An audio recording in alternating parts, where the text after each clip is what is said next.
Hi అండి, welcome to miss అమ్మ చెప్పే కథలు. ఈరోజు మీరు వినబోతున్న కథ దేవుడి చందా. రామాపురం జమీందారు పిసినకొట్టు మాత్రమే కాక 10 మందిలో కలిసి వచ్చే మనిషి కూడా కాదు. ఆయన భార్య అందుకు పూర్తిగా వ్యతిరేకం. ఆవిడకు భగవద్ భక్తి కూడా జాస్తి.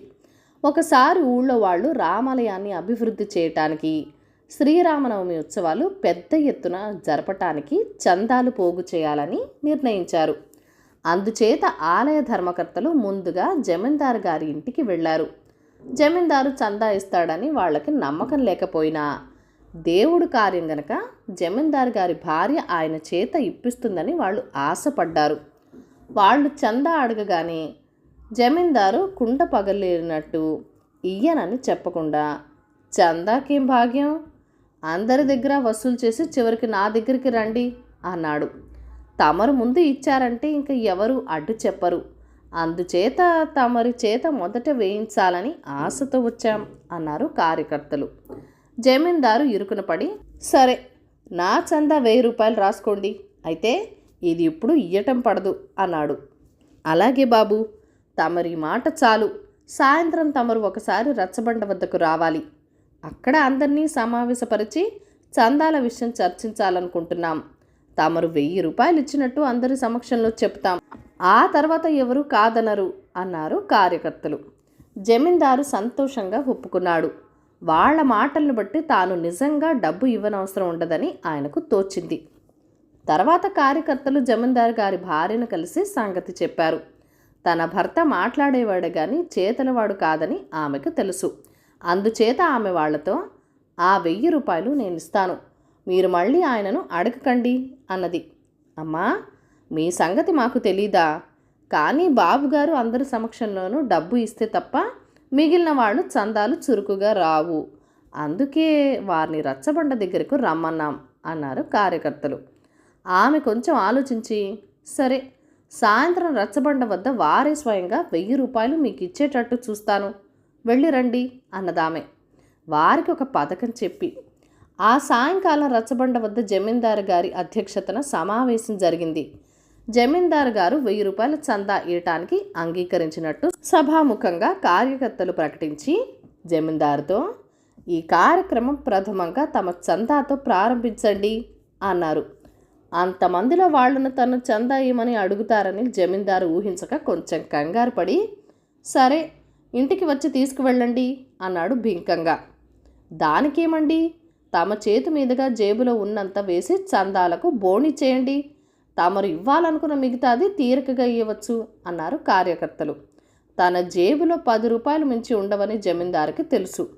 ఆ 10 ఇచ్చి పీడ వదిలించుకుందామని ఆయన జేబులో చేయి పెట్టాడు. చేతికి ఏదో కాగితాల బొత్తి తగిలింది. ఆశ్చర్యపడుతూ అప్రయత్నంగా ఆయన వాటిని పైకి తీశాడు. అన్నీ 100 రూపాయల కాగితాలు. ఎంచి చూస్తే సరిగ్గా 10 ఉన్నాయి. బాబుగారు, డబ్బంతా ఇచ్చేస్తున్నారన్నమాట, దొరగారిది ఎలాగైనా దొడ్డ చెయ్యి అంటూ కార్యకర్తలు గట్టిగా అరిచి పెద్దగా చప్పట్లు కొట్టి సభలో ఉన్న వారందరి చేత చప్పట్లు కొట్టించారు. జమీందారు సంకట స్థితిలో పడి 1000 రూపాయలు వాళ్ల చేతిలో పెట్టాడు. తర్వాత చందా వసూలు కార్యక్రమం ఉత్సాహంగా సాగింది. జమీందారు రచ్చబండ నుంచి తిన్నగా ఇంటికి పోయి తన భార్యను, నా జేబులోకి 10 రూపాయల కాగితాలు ఎలా వచ్చాయి, నువ్వు కానీ పెట్టలేదు కదా అని అడిగాడు. అరెరే, మీకు చెబుదామనుకుంటూనే మర్చిపోయాను చూసారా, ఇందాక రైతులు ధాన్యం తాలూకు డబ్బు 1000 రూపాయలు తెస్తే వాటిని మీ జేబులో పెట్టాను. పని తొందరలో ఆ సంగతి మళ్ళీ జ్ఞాపకం రాలేదు, డబ్బు సరిగ్గా ఉన్నది కదా అని అడిగింది జమీందారు భార్య. పారని పథకం. ఒక ధనికుడు ఒక స్వర్ణకారుడి వద్ద నగలు చేయించటానికి కొంత డబ్బు ఇచ్చాడు. నగలు తయారయ్యాయి. ధనికుడు అతనికి ఇంకా 800 ఇవ్వాల్సి ఉంది. వచ్చే మంగళవారం నాడు నా తమ్ముడితో 800 పంపుతాను, మీరు అతనికి నగలిచ్చి పంపండి అని ఆయన అన్నాడు. మీ తమ్ముడిని నేను ఎరగను అన్నాడు స్వర్ణకారుడు. డబ్బు తెస్తాడు కదా, అదే మీకు గుర్తు అన్నాడు ధనికుడు. ఈ సంభాషణ విన్న ఒక మోసగాడు మంగళవారం ఉదయమే 800 తెచ్చి స్వర్ణకారుడికిచ్చి నగలు అడిగాడు. అయితే ధనికుడు సోమవారం సాయంకాలమే డబ్బు ఇచ్చి నగలు పట్టుకుపోయినందున స్వర్ణకారుడికి మోసం అర్థమైంది. అతను 800 తీసుకొని లోపల ఉన్న గిల్టు నగలు కొన్ని తెచ్చి మోసగాడికిచ్చి పంపేశాడు. ఈ కథను రచించిన వారు కోలార్ కృష్ణ అయ్యర్ గారు. కోలుకున్నాడు. ఓ గ్రామంలో రామయ్య అనే రైతు ఉండేవాడు. అతనికి ఆస్తి బాగానే ఉన్నది. డబ్బు జాగ్రత్త కొంచెం జాస్తి కలవాడు. తన కొడుకులిద్దరూ ఎదిగి రాగానే రామయ్య వాళ్లకు పెళ్లిళ్ళు చేసి వ్యవసాయ భారం వాళ్లకు అప్పగించాడు.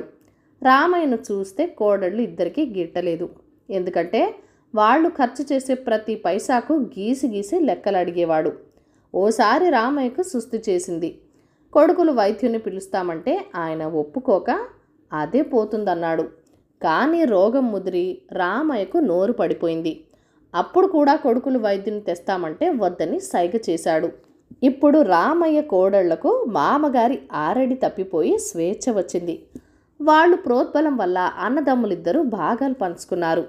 ఒకరోజు పెద్ద కొడుకు రామయ్య పడుకుని ఉన్న గదిలోకి వచ్చి, నానా, ఈ గది నా వాటాలోకి వచ్చింది, దీన్ని బాగు చేయించాలి, ప్రస్తుతం నువ్వు పశువుల పాకలో పడుకో అని తండ్రిని మంచంతో సహా పశువుల పాకలోకి చేర్పించాడు.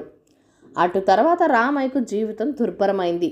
కోడళ్ళు కొడుకులు ఆయనను గురించి పట్టించుకోవటమే మానేశారు. సరి అయిన తిండి లేక, మందు మొదలే లేక రామయ్యకు కాళ్ళు చేతులు చచ్చుబడిపోయాయి. ఒకనాడు గొడ్లపాకలోకి వచ్చిన పెద్ద కొడుకు తన తండ్రి పడుతున్న అవస్థ చూసి ఆశ్చర్యపోయాడు. రామయ్య ఏదో చెప్పటానికి ప్రయత్నిస్తున్నాడు. చెయ్యి ఎత్తటానికి కూడా ప్రయత్నిస్తున్నాడు. ఆయన కళ్ళలో ఏదో ఆరాటం కనిపిస్తున్నది. పెద్ద కొడుకు చిన్న కొడుకుని పిలిచాడు. తర్వాత కోడళ్ళిద్దరూ వచ్చారు. ఊళ్ళో వాళ్ళు కూడా కొందరు వచ్చారు. రామయ్య ఏం చెప్పటానికి ప్రయత్నిస్తున్నాడో ఎవరికి అంతుబట్టలేదు. చివరికి అందరూ చేరి ఒక అభిప్రాయానికి వచ్చారు. రామయ్య లాంటి పొదుపరి ఎంత డబ్బైనా కూడబెట్టి ఎక్కడో దాచి ఉంటాడు. ఆ రహస్యం కొడుకులకు చెప్పాలని ఆరాటపడుతున్నాడు. మంచి వైద్యం చేసి మాట తెప్పిస్తే గాని ఈ రహస్యం బయటికి రాదు. వెంటనే రామయ్యని కొడుకులిద్దరూ పట్నం తీసుకుపోయి అక్కడ ఉండి గొప్ప గొప్ప వైద్యుల చేత వైద్యం చేయించారు. డబ్బు ఖర్చు అవుతుందని రామయ్య గిలగిలలాడటం తెలుస్తూనే ఉన్నది. కానీ కొడుకులు పట్టుబట్టి తండ్రికి వైద్యం చేయించి తిరిగి మాట తెప్పించారు. తర్వాత కొడుకులు కోడళ్ళు రామయ్య చుట్టూ మూగి డబ్బు ఎక్కడ దాచారు అని అడిగారు. రామయ్య ఆశ్చర్యపడి, డబ్బు దాచడం ఏమిటి, నేనెక్కడా డబ్బు దాచలేదే అన్నాడు. మరి ఆ రోజు మాతో ఏదో చెప్పాలని ఆరాటపడ్డాం, ఏమిటది అని కొడుకులు అడిగారు. రామయ్య కాసేపు ఆలోచించి చివరకు, అదా, మన ఆవు దూడ పాక ఊడ్చి చీపురు కట్ట నములుతున్నది, చీపురు కట్ట వృధాగా పాడైపోతున్నదని ఇంతలోనే పెద్దవాడు వచ్చాడు. వాడికి ఆ మాట చెప్పాను, వాడు గ్రహించలేదు, మీరైనా గ్రహిస్తారేమో అనుకుంటే మీరు గ్రహించలేదు అన్నాడని నిట్టూర్చాడు. రామయ్య కొడుకు కోడళ్ళు ఆ మాట విని నిర్ఘాంతపోయారు. కథ కంచికి మనం ఇంటికి. ఈ కథలను లైక్ చేయండి, షేర్ చేయండి. మన ఛానల్ని ఫస్ట్ టైం చూస్తున్నట్లయితే కనుక ప్లీజ్ సబ్స్క్రైబ్ చేసుకుని మీ సపోర్ట్ ఇవ్వండి. మీ అమూల్యమైన ఫీడ్బ్యాక్ అండ్ సజెషన్స్ నాతో కామెంట్ సెక్షన్లో కూడా షేర్ చేసేయండి. Thank you for watching. Bye bye.